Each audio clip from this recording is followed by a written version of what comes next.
So what he describes is like what my dream would be for a real nonprofit. Bro, everybody's crying for help. All these kids are crying for help, but nobody's listening. Tearing up just listening to that dude, bro. That's heavy. Oh, man. Ruslan. Here is something that I actually believe can lead to this sort of revival, and it's going to be the opposite. This is not an endorsement of everything John does on his podcast. This is not an endorsement of his guest. He's the same one that interviewed Shia LaBeouf a while back. That Richard Corbrough is an actor that I know either from Sons of Anarchy or from Mayans, the show, and he is one fascinating character. But this interview, and we're only going to watch like the first couple of minutes of it, I think talks about something so tangible with regards to many of the issues that people are facing today that I feel like so what he describes is like what my dream would be for a real nonprofit. What a trip. I didn't know that until you showed that. Yeah, earlier. I got Jimmy, right? Yeah. Jimmy Figueroa. So me and him have talked about doing something like this. Like, what would it cost for you to start your own nonprofit? How can we put together skills programs? How can we do these things that like the people that society has completely forgot about and discarded because they've kind of messed up? Yeah. And bringing revival to those people, right? By meeting tangible, practical needs. Yeah. Play this clip. This is amazing. Father Greg changed my life. Father Greg Boyle of Homeboy Industries. If it wasn't for that man, I wouldn't be here today. Pause it. Right? How many of you guys know Homeboy Industries? I've never heard of Homeboy Industries. Homeboy Industries is a huge nonprofit in the heart of Los Angeles. And they do incredible work with helping ex-cons develop work skills. I think his name's Father Greg Boyle. Incredible ministry. I'm pretty sure it's Catholic. So here is Homeboys Industries. This is a huge nonprofit in the heart of LA. Okay. And Boyle? Yeah, Father Greg Boyle. And so he works with gang members and helps them develop skills. Roman Catholic priest. Yeah, Roman Catholic priest. Okay.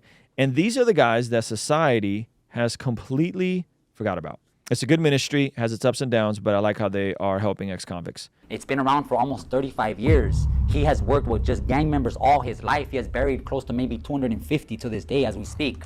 Continuously burying, you get what I'm saying? Continuously engaged, right? And when he came into my life and showed me love, because love gets thrown around too much, right? When he just, like, did what you're doing right now, bro, just looking at me in the eyes and listening to me, bro. Listening. No one listened, bro. Bro, everybody's crying for help. All these kids are crying for help, but nobody's listening. And when he did that, it f***ed me up. It took so long to truly understand that a person could just genuinely just want to hear me, care about me. If that would have happened before, in a real way, not coming in, because a lot of people get this up. You can't come in one day and think that the child's going to be okay, give them some good words. If you want to be committed to this, to the help, you have to be committed, bro, you know, and give yourself seasons. No one's saying don't burn out, because I seen that too in this work. I do this work. I'm in the hood because I come from the hood. But it's you have to be willing to go, you know. And yes, but no, bro, if someone would have been there, I think I would have, because when it came, I did listen. Exactly. Keep telling me about how I'm tearing up just listening to that dude, bro. That's heavy. Oh, man. Whoa. So that's Father Greg. Play some more.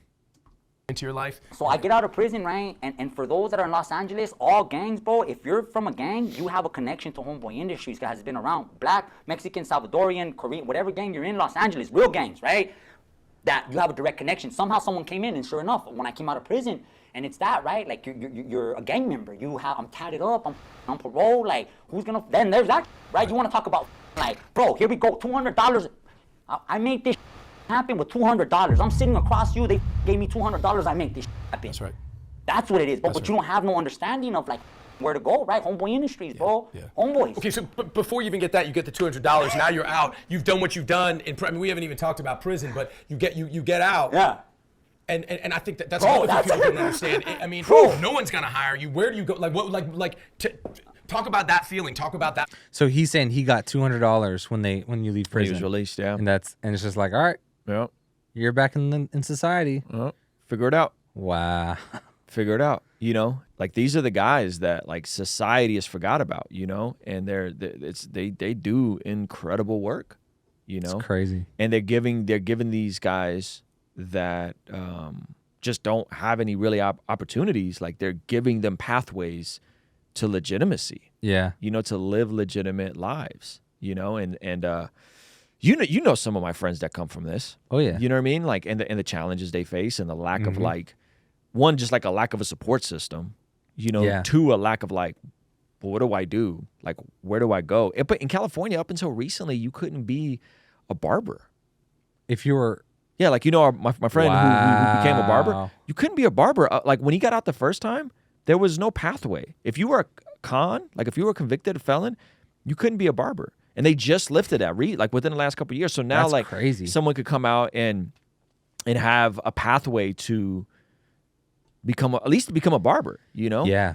And so it's like, man, this is some heavy stuff. And so when we talk about revival, when we talk about like Jesus moving, like I see Jesus meeting people's physical needs. Yeah. Like there was practical needs that Jesus met. They weren't just, hey, he gave a great talk. Like he gave a great talk. Like, okay, great. We have a lot of amazing orators. But how many people are on the front lines? You can't just give somebody a good talk and think like, that's it. If someone would have been there, I think I would have, because when it came, I did listen. Exactly. Stop it. So he said when it did come, he did listen. That's heavy. How many people, if discipleship were to come, they would listen? He's saying he never even got the attention.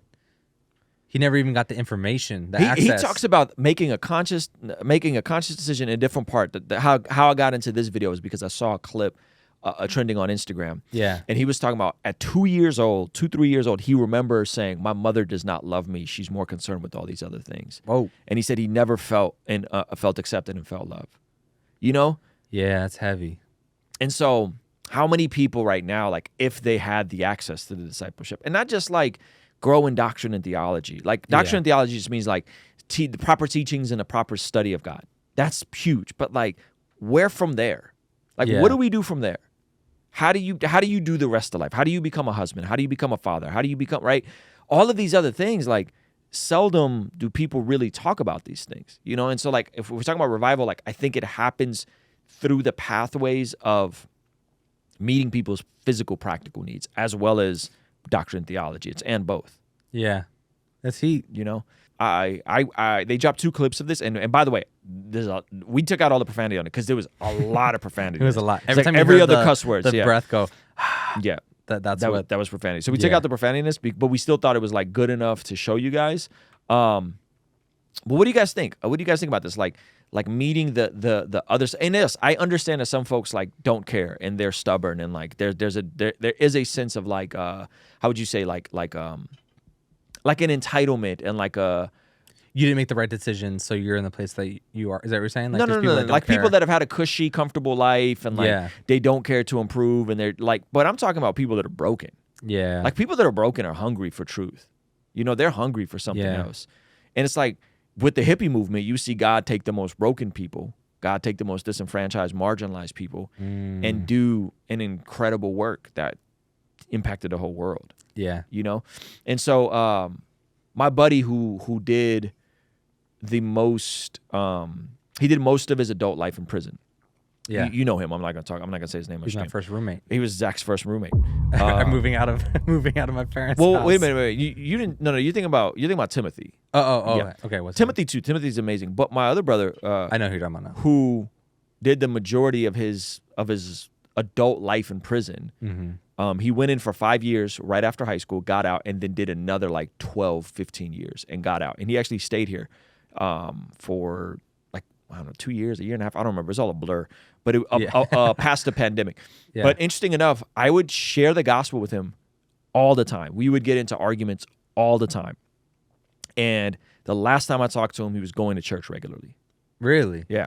Like going to church regularly. Like he had a baby, right? Yeah. Out of wedlock, right? He's in his late 30s now. He's figuring it out, but he's going to church. And last time his whole family, his baby moms, everybody's going to church. Wow, praise God. You know? And so it's like people are works in progress, you know? And I think so many of us would be like, and myself included, like I was like, bro, Like, really? Like, another conversation about, like, how you kind of became a Muslim in jail? I was about like, to say, I was like, last time we were talking, he was doing Ramadan. He was drinking green doing juice. Ramadan and green juice and not eating pork. And, like, we just talk. He'll hit me up. Like, I say every other week he helps me up, and we'll talk about the Bible and Jesus. And, like, he's going to church every week. Wow.